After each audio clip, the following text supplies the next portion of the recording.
Bienvenidos a otra capacitación realizada por CIDER Perú.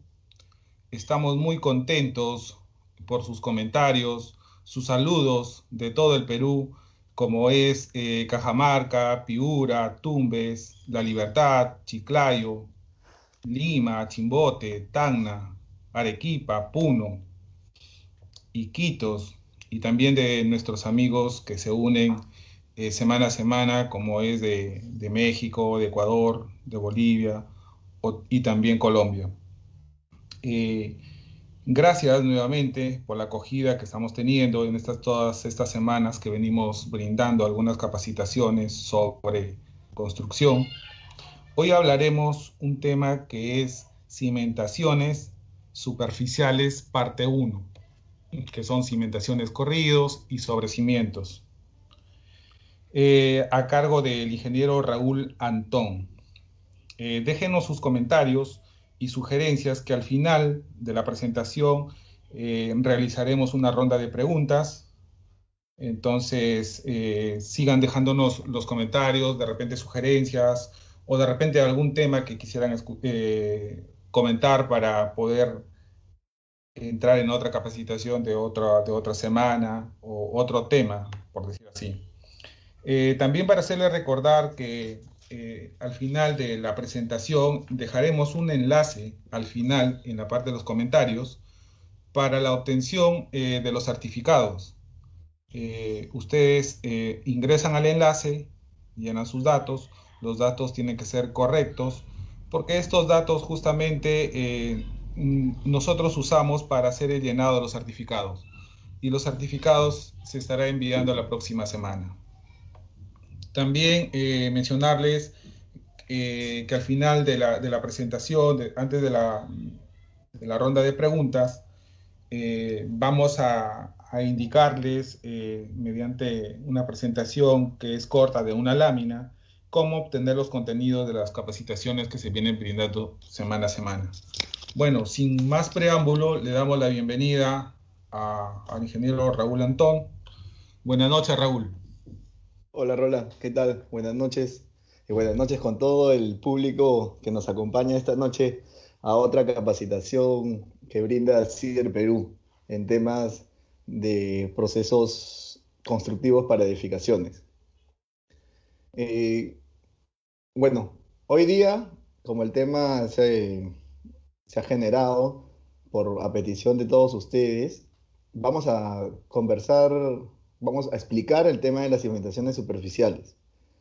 Y vamos a enfocarnos en dos puntos, en cimientos corridos y sobre cimientos. Pero antes, eso está en función al Reglamento Nacional de Edificaciones, la E050. Pero siempre, antes de iniciar toda capacitación, como ustedes saben, siempre debe haber un objetivo. Y el objetivo de hoy día debe estar en conocer los tipos de cimentaciones superficiales que se encuentran en los planos estructurales de una edificación. Como le vuelvo a repetir, hoy día vamos a tocar dos puntos importantes que son los cimientos corridos y sobrecimientos. El contenido, vamos a ver hoy día los problemas de cimentación, digamos, a través de algunas imágenes para ver algunos malos procesos constructivos que se realizan. El punto 2 va a ser el concepto, la importancia de entender el concepto de esfuerzo cortante en suelos y estructuras, que eso es lo que nos va a ayudar a entender la importancia de hacer los cálculos de la cimentación para los diferentes tipos de suelos, para los diferentes tipos de edificaciones o estructuras que se quieran realizar, basado en la cimentación superficial. Los tipos de cimentaciones superficiales, como el cemento corrido les comentaba, y vamos a ver también cómo interpretamos los cimientos corridos en los planos estructurales. Bueno, entonces iniciamos un poco con algunas imágenes y qué problemas de cimentación encontramos. Y ahí, por favor, les pido a todos ustedes que me apoyen en analizar qué problemas en los procesos constructivos se han generado. Ahí pueden comentar en Facebook para poder nosotros también aprender de sus apreciaciones y así compartimos todos la información. Bueno, vemos acá, por ejemplo, esta es una imagen, ¿cierto?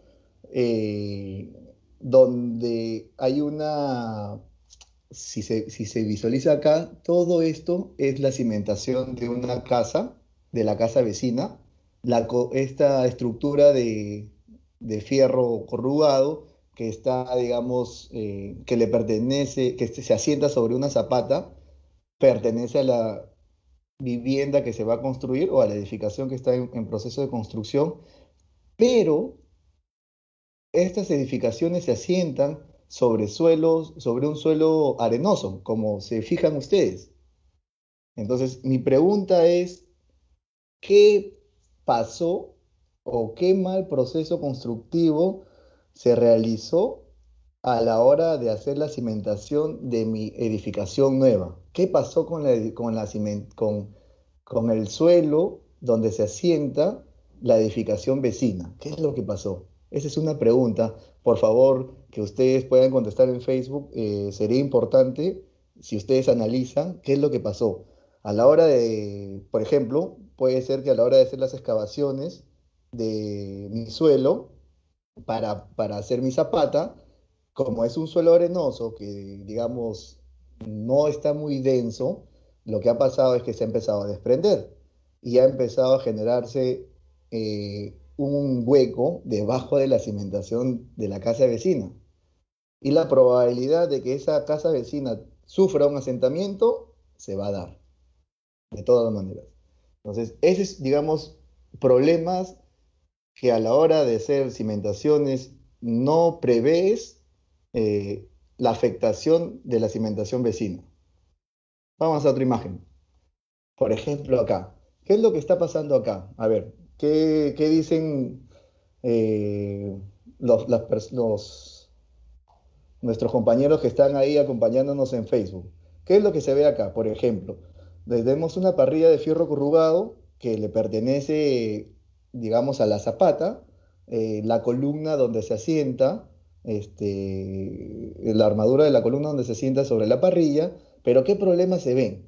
Por ejemplo, bueno, existe un solado, ¿sí? Perfecto, que separa la tierra o digamos el suelo del fierro, pero ¿qué es lo que falta para que mejore, digamos, o lo que te recomienda la norma? Poner dados de concreto, ¿cierto?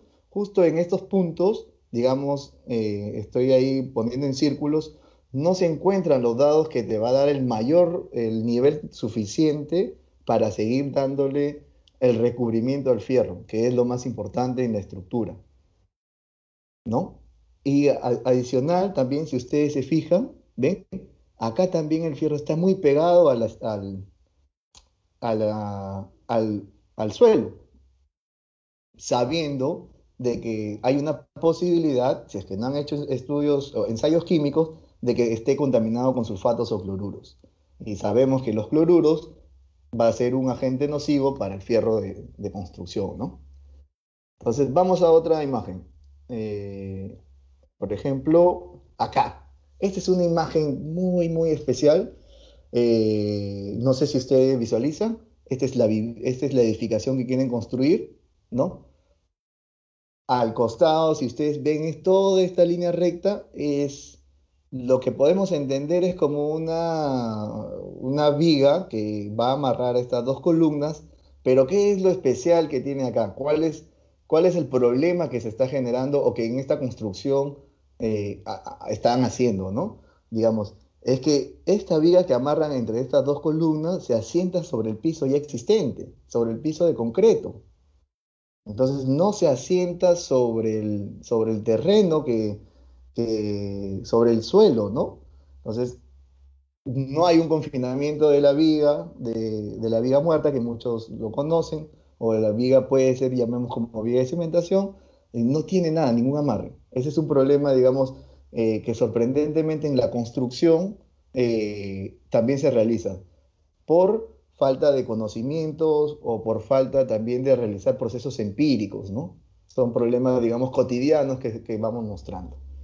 Pero bueno, esto se da porque muchas veces nosotros no entendemos la importancia de hacer un estudio de suelos y conocer la carga que va a transmitir nuestra estructura hacia el suelo o hacia los diferentes tipos de suelo. Por ello, vamos a entrar a conocer, digamos, vamos a conocer un concepto de esfuerzo cortante que nos va a ayudar a entender cuál es la importancia de conocer nuestra capacidad portante del suelo y también la necesidad de consultar con un ingeniero estructural para que nos haga todos nuestros cálculos de nuestra edificación. Por ejemplo, vamos a entrar como, vamos a hacer una analogía, vamos a empezar haciendo una analogía. Yo les pregunto a ustedes, ¿qué entendemos por corte, digamos? ¿No? El corte sabemos que es la acción de cortar y sabemos que es la acción de cortar de un elemento hacia otro elemento. Por ejemplo, vamos a ver un caso uno. La acción del corte el serrucho es el elemento que corta a la madera, ¿no? Esa es la acción. En este caso, digamos, el serrucho, eh, vuelvo a decir, va a la redundancia, corta tranquilamente, sin ningún problema, a la madera. Pero ¿qué pasa en este caso?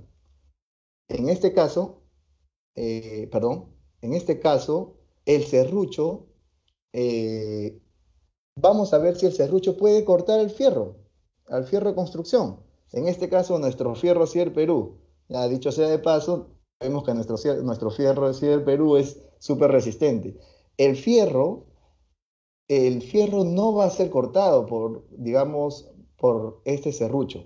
¿Qué quiere decir? Quiere decir de que este elemento con el fierro va a oponerse, va a tener una resistencia a ser cortado. ¿Cierto o no? Entonces, vamos a ver, en el caso uno, el serrucho cumple su objetivo de cortar, totalmente de acuerdo. Y en el caso 2, el serrucho no cumple el objetivo de cortar, no va a poder cortar el fierro. Entonces, teniendo claro este proceso del corte de un elemento hacia el otro elemento, vamos a analizar quién es el responsable o qué elemento, si la estructura o el suelo es el encargado o el responsable de hacer el corte. Vamos a analizar. Acá, por ejemplo, tenemos la edificación, ¿cierto? Que se asienta sobre un suelo X, un suelo cualquiera. Esta edificación, digamos, yo hago la primera pregunta, digo, en esta imagen yo les pregunto a ustedes, ¿cuál es el elemento que quiere generar corte? ¿La estructura o el suelo? Ahí vamos respondiendo. Pueden responder, si gustan, vamos siguiendo, interactuando y en Facebook pueden ir interactuando para poder entender el tema. Otro punto importante, otra pregunta que yo les hago a ustedes, digamos, para contrastar, digamos, ¿cuál es el elemento que se resiste a ser cortado? ¿El suelo o la estructura? A ver, les doy unos 20 segundos para poder responder seguramente en Facebook. O los dejo ahí pensando 20 segundos. Pregunta nuevamente, insisto, ¿ah? ¿Cuál es el elemento que quiere generar corte? O sea, el elemento que quiere cortar. Y la segunda pregunta es, ¿cuál es el elemento que se resiste a ser cortado? Ya, supongo que ya por ahí habrán escrito. Tenemos la estructura, una estructura porticada, sentado sobre un suelo cualquiera. Puede ser un suelo arenoso, un suelo de grava, cualquier tipo de suelo, una roca, no sé.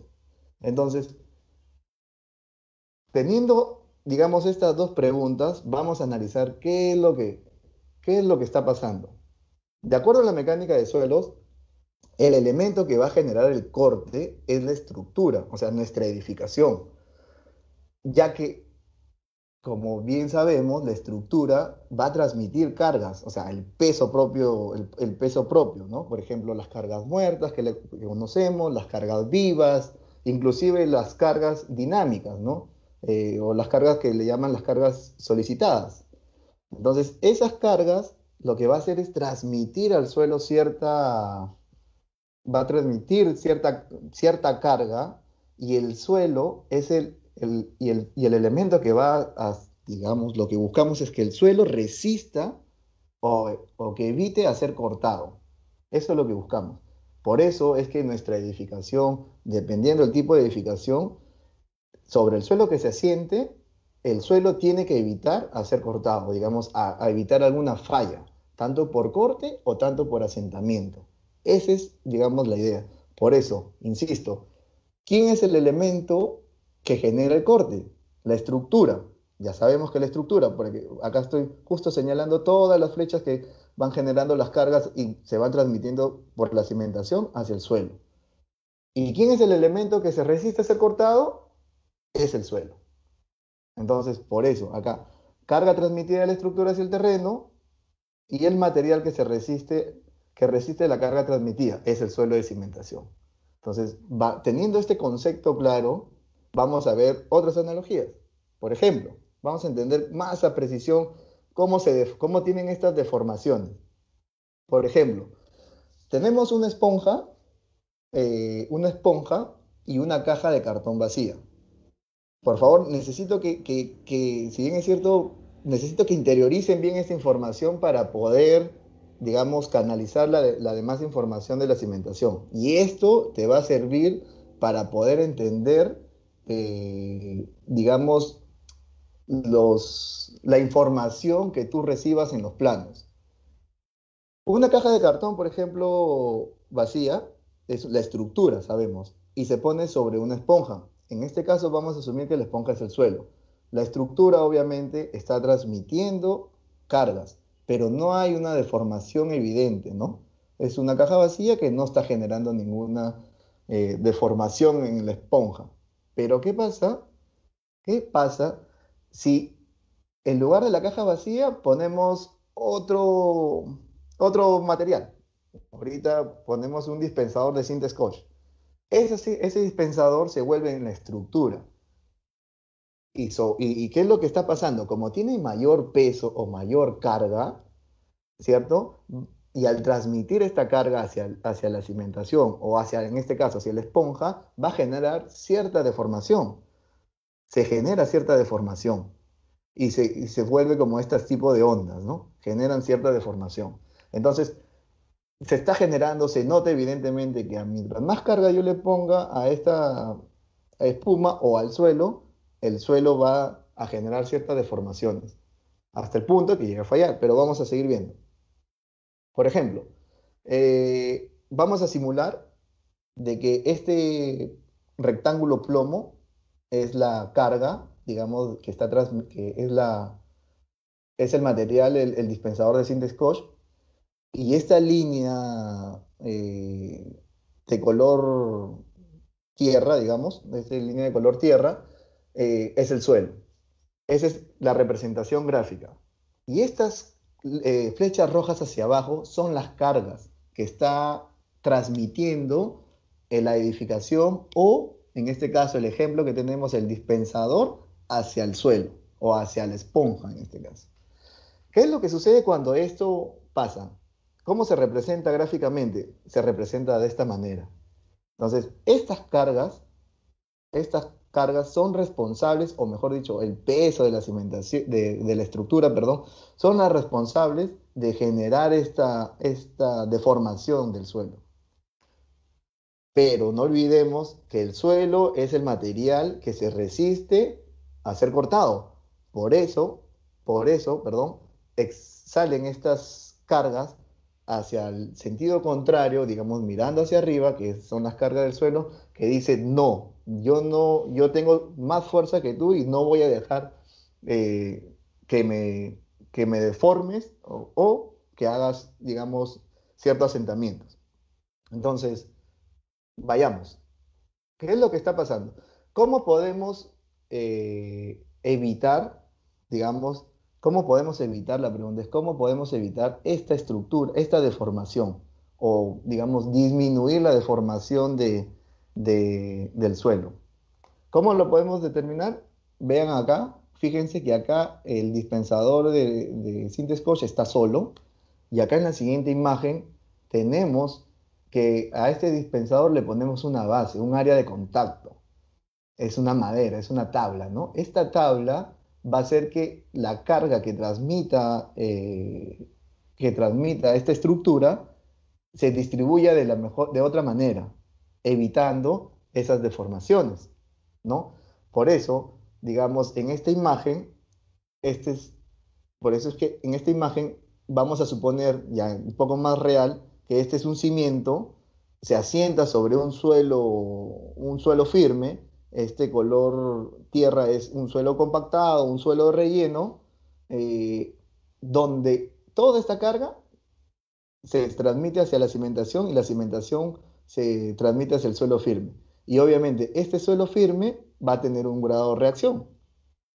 Ese grado de reacción también va, como les vuelvo a repetir, va a evitar de que se ocurra algún asentamiento o alguna deformación o alguna falla por corte, mejor dicho, alguna falla por corte.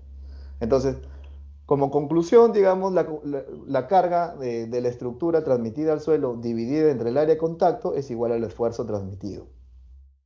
Ojo, es igual al esfuerzo transmitido. Es la carga de la estructura hacia el suelo, transmitida hacia el suelo, dividida entre el área de contacto. El área de contacto es el área de la cimentación, es igual al esfuerzo transmitido.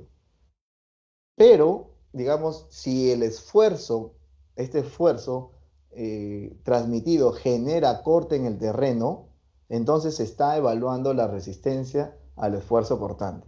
O sea, quiere decir de que si mi esfuerzo, digamos, está siendo mayor que la resistencia en mi suelo, va a producirse una resistencia al esfuerzo cortante. ¿Qué quiere decir? Que el suelo va a empezar a fallar. Eso es lo que, digamos, se entiende como esfuerzo cortante. Por ello, digamos, vamos a analizar esta deformación, ¿no? ¿Qué pasa si el incremento si nosotros, por ejemplo, incrementamos carga hacia este dispensador? O, por ejemplo, un ejemplo claro en las viviendas que se construyen, digamos, hace 20 años, o edificaciones de viviendas hace 20 años, que han sido, digamos, diseñadas para 2 pisos y que en la actualidad, porque la familia creció, o por diferentes circunstancias, la familia empieza a construir sobre esa vivienda de 2 pisos, le pone 2 pisos adicionales, sin hacer ningún tipo de reparaciones o refuerzos a la estructura. Eso es una carga adicional. Entonces, ese incremento de la estructura va a generar cierta deformación y va a presentar esto. Esta estructura, como ya le aumenté la carga, me está generando esta deformación. Y estos puntos va a generar, esta es la simulación del suelo, ¿recuerdan? La línea, no se olviden, la línea color tierra es el suelo, va a generar cierta deformación, donde este punto azul, digamos, se deforma el suelo, genera algún tipo de asentamiento, digamos, el suelo, o, digamos, como ya queda vacío, todo el área de contacto de mi cimentación ya no es homogénea, no se apoya directamente sobre el suelo como acá en el inicio, ¿no? Ya generó una deformación. Acá, este es mi caso ideal, de que mi suelo nunca se deforme con el incremento de carga de mi cimentación, pero acá ya se genera una deformación, la deformación de mi suelo. Por eso, si bien es cierto, el incremento de los 2 pisos que hablamos de esta vivienda construida hace 20 años, estáticamente sigue trabajando normal, pero ante un sismo puede tener problemas muy serios, muy, muy serios. Puede sufrir eh, rajaduras total de toda la estructura y esperemos que no suceda, pero puede llegar hasta el colapso si en caso hay alguna falla del terreno y de la cimentación, ¿no? Entonces, digamos, eso, digamos, se debe entender como el concepto de esfuerzo cortante. Espero que me hayan entendido muy bien esta parte que es lo que yo quería enfocarles. Estaba relacionando un poco al tema pasado, al tema que vimos en el estudio de mecánica de suelos. Sé que hay muchas preguntas, hay muchas dudas, pero continuemos. Entonces, hasta acá todo claro, perfecto. Entonces, ¿qué es? acá viene algo muy, muy importante que ustedes tienen que definir. Y ahí le hago unas preguntas, esta pregunta directo para ustedes y por favor, sería ideal si interactuamos y lo responden por Facebook. Si esta es mi edificación, ¿cierto? Esta edificación transmite ciertas cargas a través, digamos, de su cimentación. En este caso son zapatas, ¿no? Y tenemos el suelo, que es el que se resiste, va a tener su resistencia al suelo. Y yo les hago una pregunta muy importante para el diseño de las edificaciones. ¿Cuál debe ser mayor? Debe ser mayor ¿cuál debe ser mayor? ¿La carga que transmite la estructura o la resistencia del suelo? Les doy 10 segundos para que respondan, por favor. ¿Cuál debe ser mayor? ¿La carga que transmite la estructura o la resistencia del suelo? ¿Cuál debe ser mayor? A ver, 10 segundos. Mm, por favor, a ver, ¿cómo vamos? Ya. Ustedes yo creo que se han dado cuenta que para que mi suelo resista, la carga debe ser de todas maneras menor o igual a la resistencia del suelo. ¿Correcto o no? Así debe ser. Siempre, cada vez que el ingeniero estructural o el ingeniero geotecnista van a hacer, digamos, diseño de la cimentación, lo que va a pasar es que siempre la carga que transmite la estructura debe ser menor o igual que la resistencia del suelo. Vamos, continuemos. Entonces, hasta ahí todo claro, ¿no? Perfecto. Entonces, ahora vayamos a hablar sobre el tipo de cimentaciones superficiales. En el tipo de cimentaciones superficiales, eh, les hago la pregunta, ¿no? ¿Qué son las cimentaciones superficiales? Eso es algo que hicieron la pregunta por Facebook, hicieron esa pregunta y les respondí por ahí, se respondió, este, se respondió totalmente. Entonces, lo que, lo que vamos a hacer es definir qué es la cimentación superficial. Disculpen.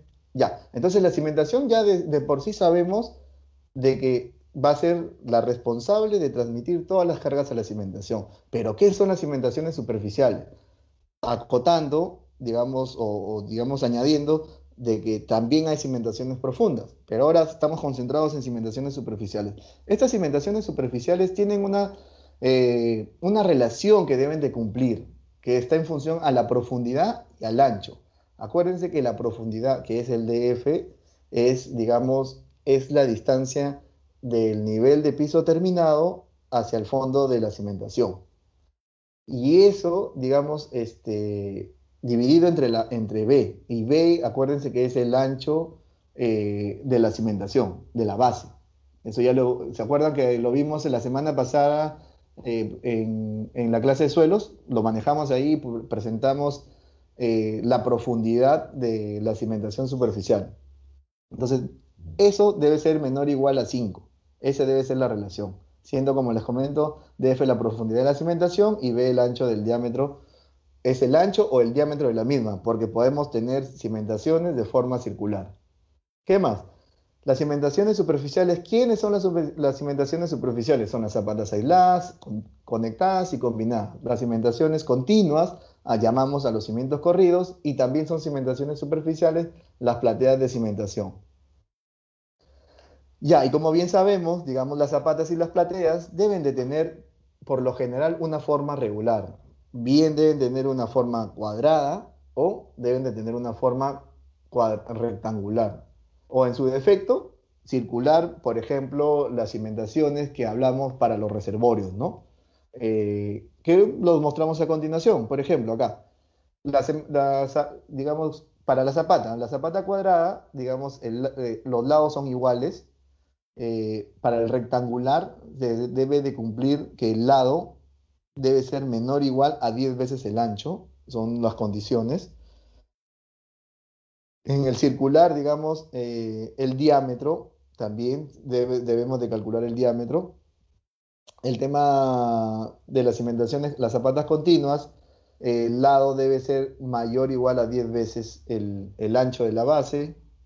Igual, el tema de las zapatas combinadas, también el lado debe ser menor o igual a 10 veces la base. Y para el anillo continuo, que conversábamos, para el tema de los reservorios, ¿no? Ahí vemos el tema del perímetro, P debe ser mayor o igual a 10 veces B. Digamos, esto es como resumen, ¿no? Esto lo pueden encontrar en el Reglamento Nacional de Edificaciones, el E050. Entonces, bien dicho esto, pasamos a, digamos, a definir también las cimentaciones superficiales. Podemos clasificarlas por concreto simple, que son los cimientos corridos, y los sobrecimientos, y los de concreto armado, que vienen zapatas, son las vigas de cimentación, losas o plateas. ¿Por qué concreto simple? Porque no lleva fierro de construcción, así de simple. ¿Y por qué concreto armado? Porque es concreto más fierro corrugado. Y las zapatas, obviamente, como lo habíamos visto, se dividen en zapatas aisladas, combinadas y conectadas. Las conectadas, obviamente, deben ser conectadas por vigas de cimentación. Entonces, pasemos a un punto importante, por lo que hablábamos, ¿no? Vamos a ver aspectos generales que el Reglamento Nacional de Edificaciones, el E050, nos especifica respecto de la profundidad que se debe tener para la cimentación. Esto, como les comentaba, ya lo vimos la semana pasada, la altura. Esta es una edificación, este es el primer piso, vamos a encontrar el DF, este es el DF, es considerado una cierta altura por el estructural. El Z, recuerden que es 1.5 veces el ancho, que es el ancho de la zapata, que es el B, y el P es la profundidad del nivel de piso terminado hacia el fondo, ¿no? Es el para hacer la excavación. Igual, acá también, ¿no? Digamos, el H, ya cuando tenemos un sótano, se aparece el H, el DF y el Z. Igual es el P también, ¿no? ¿Qué más? ¿Qué profundidad debe tener las cimentaciones superficiales? También está condicionada, uno de los puntos es que está condicionada a la estratigrafía, perdón, del suelo, a cambios de volumen por humedecimientos y secado, al hielo y deshielo. Miren qué importante es esto, a condiciones particulares de uso de la estructura, siendo, por ejemplo, para elementos portantes o no portantes, no arrastrados, lateralmente debe ser mayor a 0,8 metros, mayor a 80 centímetros, debe ser la profundidad. Pero, digamos, pero está condicionada también digamos, en cimientos sobre roca. En cimientos sobre roca puede ser que la cimentación, dependiendo del tipo de roca, sea menor a 80 centímetros o a 0,8 metros, ¿no? ¿Qué más? Tenemos que dentro de la profundidad de cimentación para plateas, mire, acá justo era una de las preguntas también que hacían por Facebook sobre plateas. En plateas trabajas tú sobre rellenos controlados y acá te comenta que sobre rellenos controlados debes tener una viga perimetral, obligatoriamente. Ustedes, si se fijan, esta es una viga perimetral, obviamente va por todo el contorno de toda la platea de cimentación. Este es el suelo, esta es una edificación, bueno, esta es una vivienda, eh, la cual, digamos, una viga perimetral que sirve de confinamiento, el cual debe llegar a la subrasante con un peralte mínimo de 40 centímetros o 0,40 metros. Esto, digamos, es el peralte de la viga. El peralte de la viga es la altura, digamos así, de la viga, ¿no? Este es el peralte. Pero también te especifica que las plateas de cimentación, en el caso de viviendas de interés social, debe tener una altura no mayor, con una altura de la vivienda no mayor a 2 pisos, puede tener un peralte menor a 40 centímetros o 0,40 metros. Pero eso, como siempre, ¿quién lo debe definir? El profesional responsable, el ingeniero estructural o el ingeniero estructural que estaba analizando todos los recursos y la estabilidad de tu vivienda para que te dure tanto estáticamente como dinámicamente por los sismos, ¿no? ¿Qué más? Otro punto que te especifica el reglamento es que si la estructura tiene varias profundidades, que era también otra pregunta que hacían por Facebook, si la estructura tiene varias profundidades de cimentación, deben determinarse la carga admisible y el asentamiento diferencial para cada caso. Por ejemplo, si este es mi suelo firme, ¿cierto? y tiene diferentes alturas donde se asienta, digamos, hay que analizar. El ingeniero tiene que analizar cuáles son los asentamientos diferenciales, que son muy pequeñitos, que puede generar ciertas fisuras en tu estructura, digamos, cuando recién se ha construido, o dependiendo, ¿no? Entonces, acá hay que analizar. Se analizan los asentamientos diferenciales en estos tres puntos de la zapata. Por ejemplo, en este caso de la cimentación, puede ser una zapata, puede ser un cimiento corrido, entre otros, ¿no? Y otro punto más nos habla el tema de los tipos de cimentaciones superficiales respecto a la profundidad. Respecto a la profundidad, también, que es un problema común, dice, en caso tengan cimientos adyacentes de las edificaciones vecinas, deberán tomarse las previsiones necesarias en el diseño de las cimentaciones para evitar afectar a los cimientos existentes. Este es un ejemplo, digamos, o un problema común que se da a nivel de todas las grandes construcciones que tenemos en Lima, que a la hora de hacer las excavaciones, siempre la casa vecina, que es de uno o dos pisos, siempre termina con alguna fisura o con o con rajadura de sus temas estructurales. Incluso salen por las noticias que ustedes ya habrán visto, que viviendas que ya son inhabitables. Entonces, ¿qué es lo que tú tienes que tener en cuenta?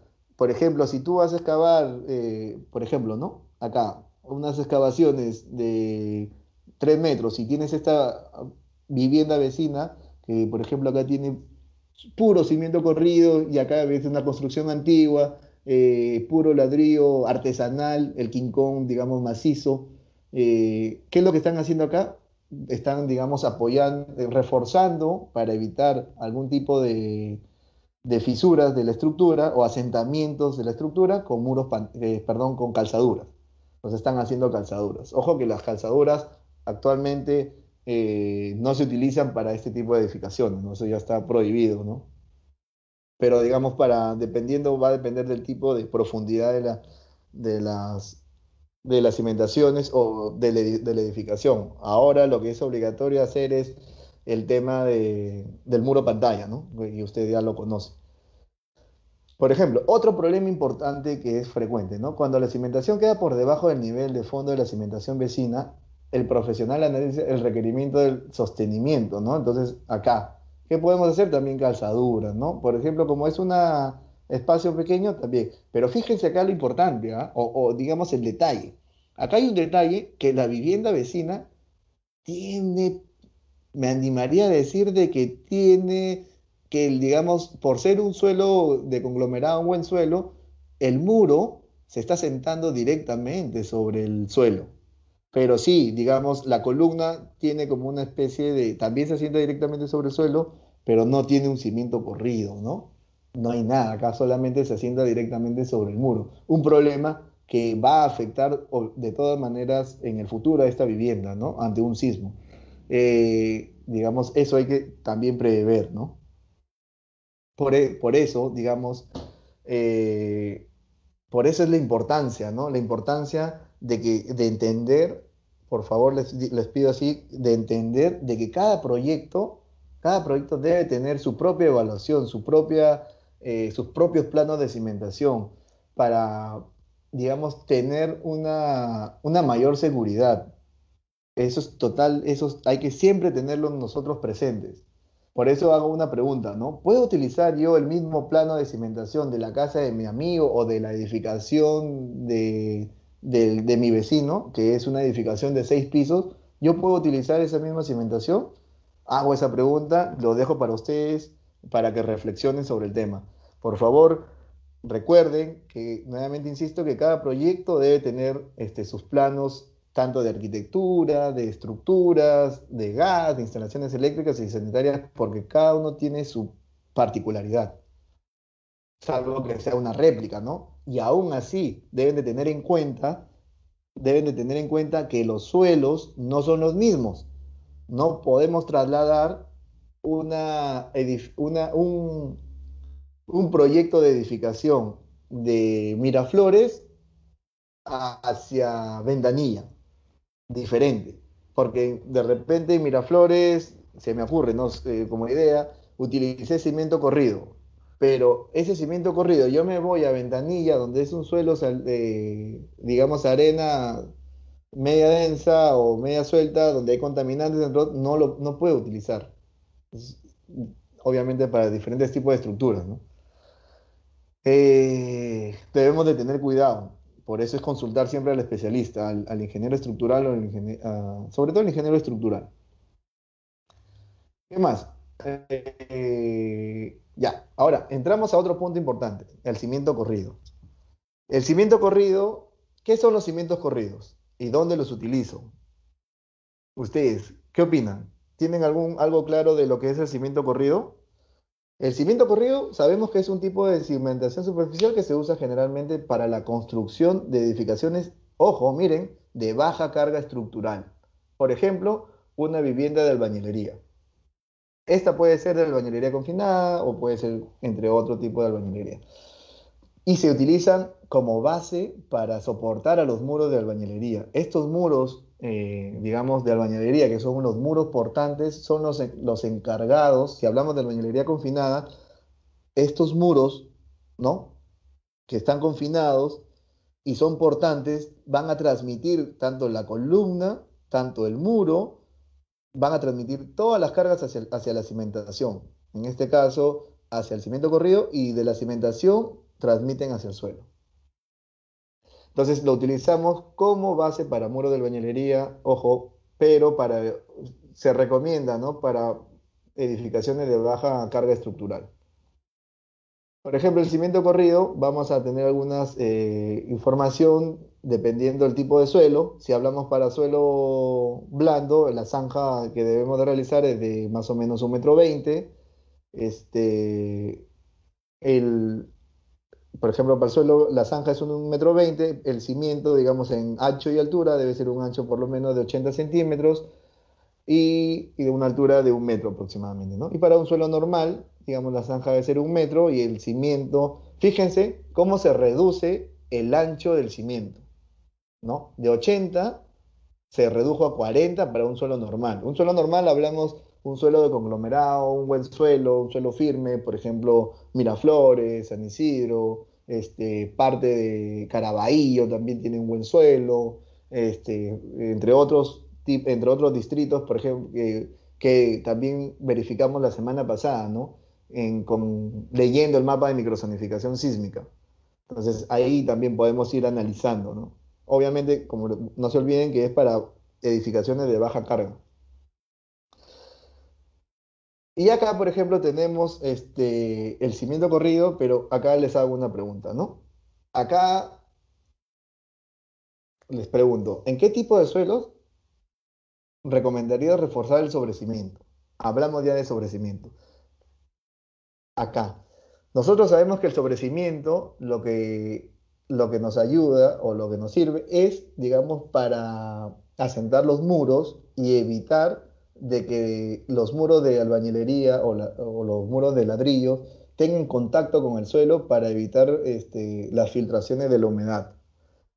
Obviamente este sobrecimiento debe ser, digamos, debe ser digamos, lo menos permeable posible para evitar que el agua suba por capilaridad.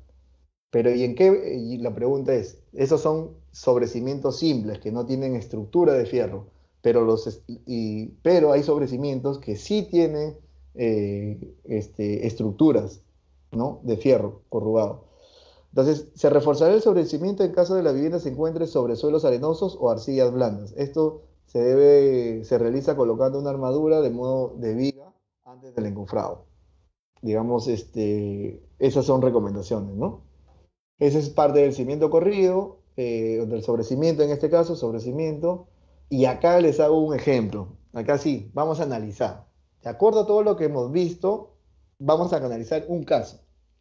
Y este caso es muy interesante. A ver, chicos, los que han estado atentos, vamos a analizar.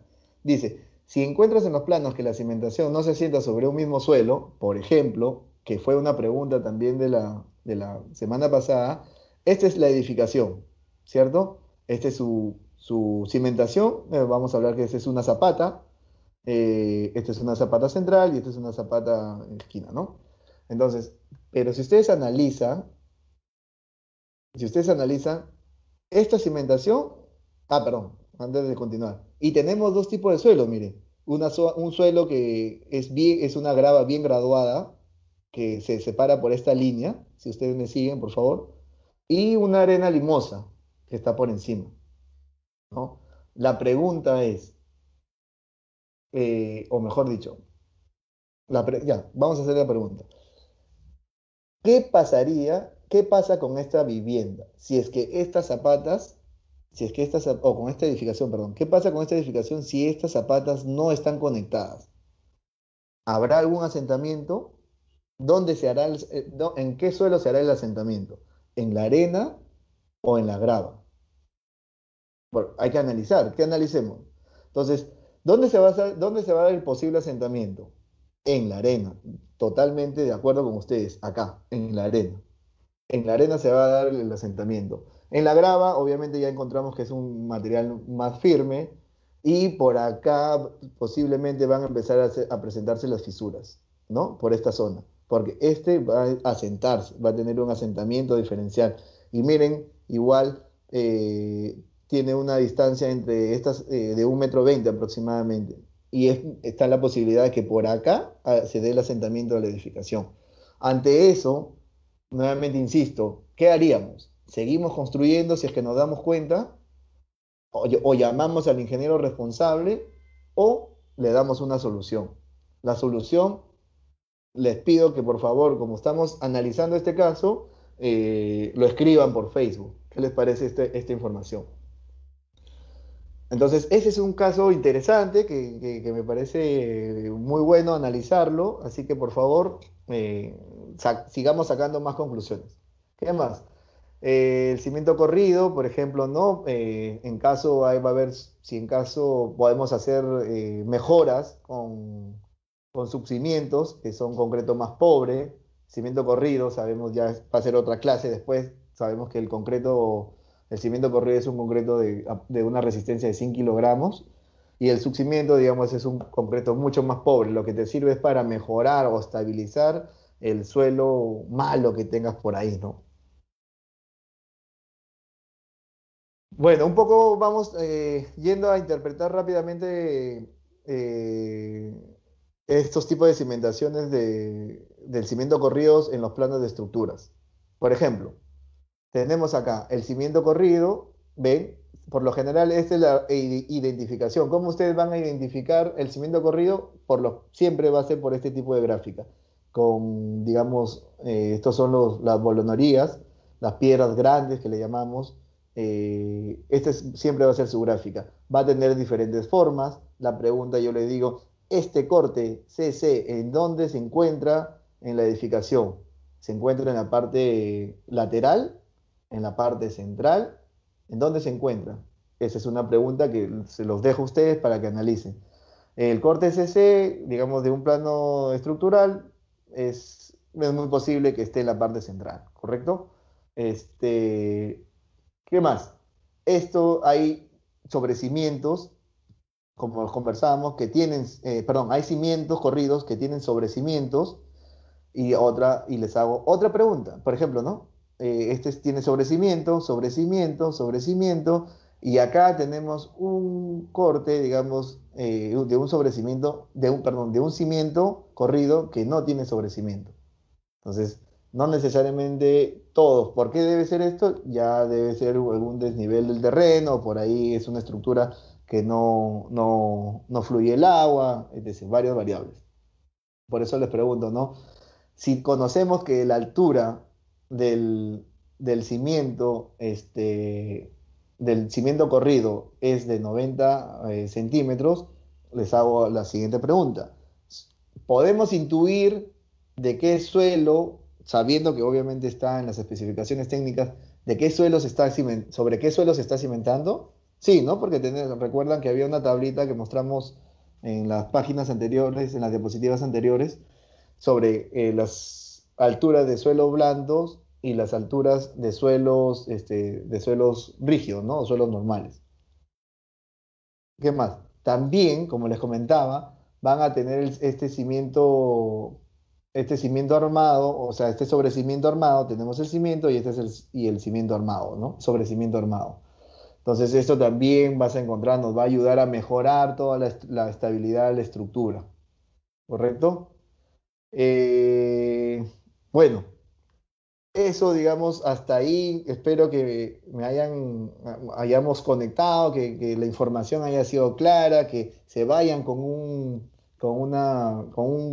buen, con esta buena información de entender eh, la importancia de conocer cuáles son las cargas que transmite el suelo, qué cargas son las que se transmiten de la estructura, quién es el que evita, quién es el elemento que quiere realizar un corte, tanto de forma estática como de forma dinámica, ¿no? El tema de las profundidades de las cimentaciones, recuerden el tema de las plateas, que siempre debe tener alguna viga de confinamiento y debe tener cierto peralte. También lo que recomienda las cimentaciones de acuerdo a las estratiga- est- se me fue, disculpe. La estratigrafía, también, ¿no? Hay que analizar la estratigrafía y a ver qué es lo que se va analizando.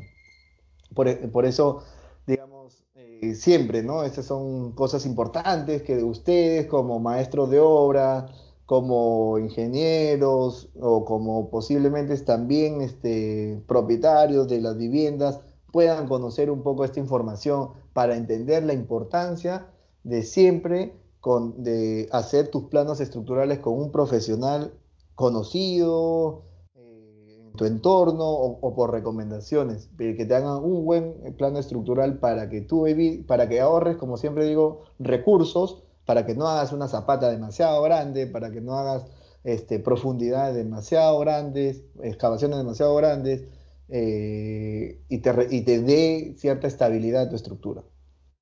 Por eso vamos a conclusiones y recomendaciones. Dentro de las conclusiones, les pregunto a ustedes, ¿no? ¿Qué aprendimos hoy en la capacitación? Espero que se vayan con esta información, ¿no? Que hoy hemos comprendido que la carga de la estructura siempre debe ser menor o igual a la resistencia del suelo. Siempre debemos de tener eso claro. La carga de la estructura siempre debe ser menor o igual a la resistencia del suelo. ¿Qué más? Debemos el concepto de las cimentaciones superficiales. Acuérdense que es la fórmula, el DF entre el B, y cuáles son los tipos de cimentaciones superficiales, ¿no? El tema de zapatas, el tema de cimientos corridos, entre otros, ¿no? El tema de las plateas de cimentación. eh, También recomendaciones de las profundidades de las cimentaciones, que lo acabamos de ver hace un momento. eh, También qué es un cimiento corrido y qué es un sobrecimiento y cómo identificar el cimiento corrido en el plano. Digamos, esto es lo que hemos tratado hoy día. Espero que eh, a- hayamos, espero que hayamos cumplido el objetivo de esta capacitación y que les haya gustado. Ha sido una información más conceptual, un poco entender el por qué, es lo que más nos va a servir para poder comprender y cuando hablemos con nuestros amigos, conversemos, también replicar la información de lo que vamos aprendiendo el día a día. Bueno, con ustedes yo llego hasta muchas gracias. Nuevamente hoy día viernes. Espero que estén súper bien en casa con la familia, disfrutando de la familia, que estén trabajando, que se sigan cuidando y que se sigan cuidando de de la enfermedad y que mantengan los protocolos del COVID siempre, tanto durante su obra, eh, mejor dicho, antes de la obra, en el transporte de la obra, antes de iniciar obra, durante su obra y después de la obra y cuando regresen a casa, siempre mantener los protocolos de seguridad de COVID. Es lo más importante para nosotros seguir trabajando juntos, seguir conectados siempre por Facebook en estas capacitaciones. Muchas gracias y nos vemos la siguiente capacitación. Antes de irme, disculpen, por favor, si pueden dejar algún comentario sobre qué tema les gustaría también recibir en las capacitaciones, la siguiente capacitación. Y les comento que la siguiente capacitación vamos a hablar ¿Qué les parece? Vamos a hablar, después espero que les parezca buena idea, vamos a hablar de zapatas. Vamos a hablar de los tipos de zapatas, zapatas aisladas, zapatas combinadas, zapatas conectadas, que es lo que actualmente muchas edificaciones utilizan. Entonces, hasta acá llego hoy día. Nuevamente, mil gracias por estar atentos en la capacitación y estamos en contacto. Un fuerte abrazo para todos. Que tengan un excelente fin de semana.